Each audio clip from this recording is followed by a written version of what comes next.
como el presidente encargado de Venezuela.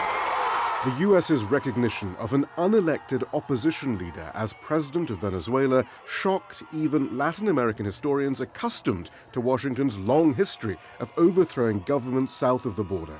This is unprecedented not only in Venezuelan history, but in Latin America. The only similarity as a historian that I can recall was with the Bay of Pigs, in which part of the U.S. plan in landing troops in Cuba was to declare a government in exile, and then that government in exile, up in arms, would request U.S. military assistance, and the U.S. would then land troops.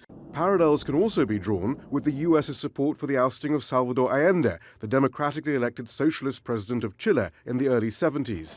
President Nixon vowed to make Chile's economy scream in order to set the groundwork for a military coup. The US encouraged the Chilean business community to destabilize the country through the hoarding of food and through strikes.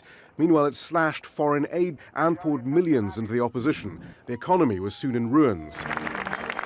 When Donald Trump came into office, he intensified sanctions already imposed by the Obama administration, preventing Caracas from restructuring its debt, importing food and medicine, and stopping US-based Venezuelan petrol company Citgo from repatriating its profits. The Venezuelan economy was already in turmoil due to falling oil prices and mismanagement of the currency. Now it was devastated. The government is fully aware that it needs to carry out some significant structural reforms to the economy. And without international lines of credit and the ability to build up foreign reserves, just as any normal country usually can do in these conditions, it's really impossible for the Venezuelan government to do this. The US has also long funded Venezuela's opposition through the National Endowment for Democracy and USAID. What unifies the US's opposition to the Venezuelan government, the overthrow of Allende in Chile, and the Bay of Pigs is Washington's determination to prevent any threats to US corporate interests in the region as governments reassert authority over their economies and redistribute wealth. When the Obama administration supported the coups against the democratically elected leaders of Honduras and Paraguay, the same dynamics were in play.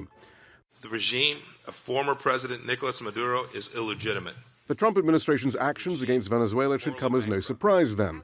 But the overt manner in which it is doing so would appear to be an emphatic message as decades of leftist rule in the region recede. Washington is back. Shihab, Rattansi, Al Jazeera.